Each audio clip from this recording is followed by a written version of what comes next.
कोकण म्हणजे सुंदर समुद्र किनारपट्टी आणि अशाच सुंदर समुद्र किनारपट्टीपैकी एक अत्यंत उत्कृष्ट असा बीच जो आहे देवगडचा. आणि आत्ता मी आलेलो आहे तिकडेच. फक्त बघा.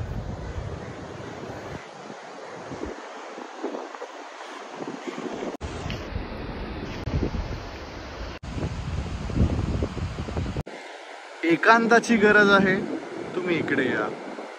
निसर्गाची गरज आहे, तुम्ही इकडे या. लाटांची गरज आहे, तुम्ही इकडे या.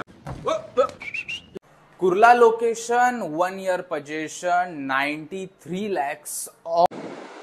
वाऱ्याची गरज आहे, तुम्ही इकडेच या.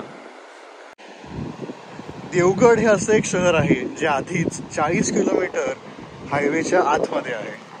तरी सुद्धा या निसर्गात काही कमतरता नाही. कोकण हे शेवटी कोकणच आहे आणि इकडचा निसर्ग शेवटी हा इकडचा निसर्गच आहे. कोई सेन्स है इस बात की? तुमची गर्लफ्रेंड एवढी सुंदर नसेल तेवढं इकडचं हे निसर्ग सुंदर आहे. बघू शकताच तुम्ही. ह्या निसर्ग, लाटा, सुरूची बन हे तर झालंच, पण देवगड बीच मधलं अजून एक अट्रॅक्शन म्हणजे इकडच्या पवनचक्क्या, विंडमिल्स, त्या आपण तुम्हाला दाखवतो. तुम्ही या सुरूच्या बनातून वाट काढत काढत काढत जेव्हा इथे येता, आणखीन तुमची नजर जेव्हा ह्या समुद्राकडनं लेफ्ट हँड साईडला जाते तेव्हा तुम्हाला दिसतात इथे सुंदर ह्या अशा पवनचक्क्या. ह्या तर आत्ता सध्या 20 पण देता आहेत.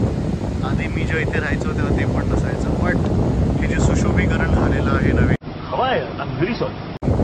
आणखीन बाकी सगळ्या गोष्टी, तर ह्यामुळे देवगड बीच हे असं एक ठिकाण झालेलं आहे ज्याचं म्हणजे आता मी काय बोलू, म्हणजे जेवढं बोलेन तेवढं कमीच.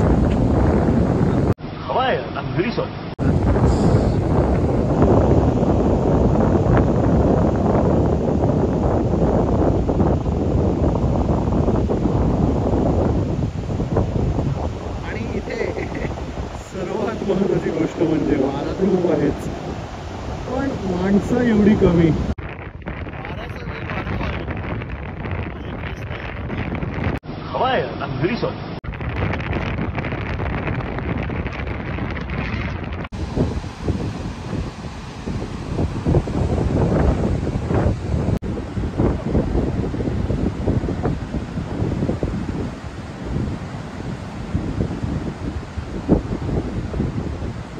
पण तुम्ही विचार करा, ही अशी जागा आणि आता पाऊस सुटते, वाढा लागले, त्यामुळे निघतोय मी. बट हो, तर हे होतं सुंदर असं देवगड बीच.